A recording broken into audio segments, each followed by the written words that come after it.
Afghanistan's Taliban rulers banned female Afghan employees of the United Nations from working in the country, putting millions of vulnerable households that relied on the global body's humanitarian operation at additional risk.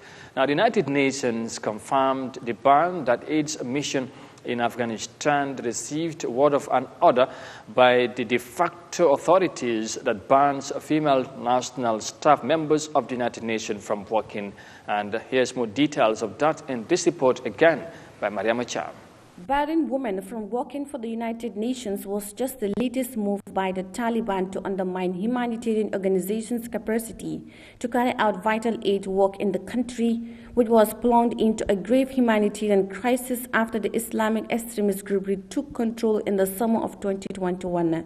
Some local political analysis says the banning of Afghan women from working for the UN likely came straight from the Taliban supreme leader, who wants to concentrate power and weaken the elements of the Taliban, which will want to get closer to the world community. Speaking to journalists on Tuesday in New York, the spokesperson for the Secretary General Stephane Dujarric said the UN is assessing the consequences the ban may have on their operations and as well see how they can have a dialogue with the Taliban on the issue. It goes without saying, but unfortunately it does need saying, that female staff members are essential for the United Nations to deliver life-saving assistance.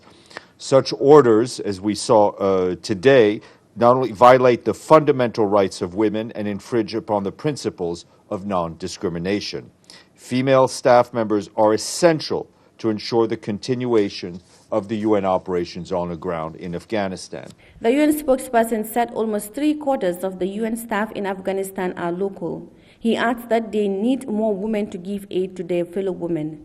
Out of a population of about 40 million people in Afghanistan, we're trying to reach 23 million men, women, and children with humanitarian aid. What is clear is that we cannot do it without women. Right? The women are the backbone of our humanitarian operations there. We have almost 4,000 staff members. About 3,300 of those are local national staff. I'm trying to get a gender breakdown, but obviously, given the society and the culture, you need women to deliver aid to women. So we will continue to pursue all avenues to ensure that we can reach the most vulnerable people, especially women and girls. Meanwhile,